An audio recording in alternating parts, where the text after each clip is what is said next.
В текущем году под председательством российской стороны в рамках ШОС проделана большая работа. Об этом свидетельствует солидный перечень документов, который будет сегодня принят. Уважаемые участники заседания, в октябре текущего года в Кыргызстане произошли известные вам события, связанные с недовольством общественности итогами парламентских выборов.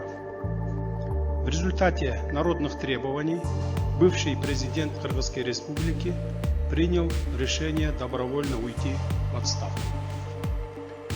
Парламент принял его отставку, и моим указом ему присвоен статус экс-президента, предоставлены все права и привилегии, предусмотренные законодательством Кыргызской Республики.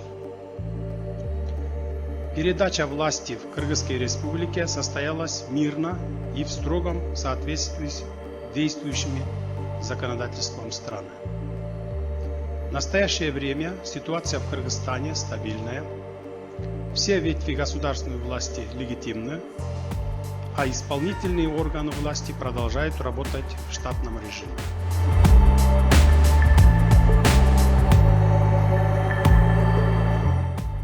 На 10 января 2021 года назначены выборы президента Кыргызской Республики.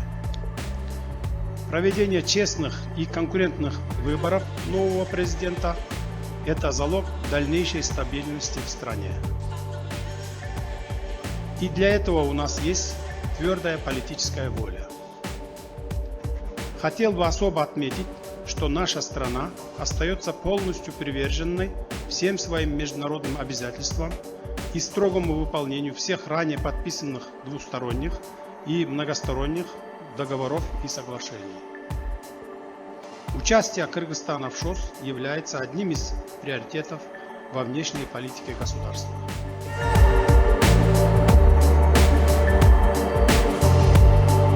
Пандемия показала эффективность деятельности нашей организации. Государства, члены ШОС, продемонстрировали солидарность и взаимную поддержку в борьбе с этой глобальной угрозой. Нам нужно продолжать обмен эпидемиологическим и организационным опытом и поддерживать деятельность механизмов ШОС в сфере здравоохранения и санитарно-эпидемиологического благополучия, работа которых была активизирована в острый период пандемии коронавируса. Пользуясь случаем, поздравляю Российскую Федерацию с регистрацией первой в мире вакцины и надеемся, что она внесет большой вклад в победу над вирусом.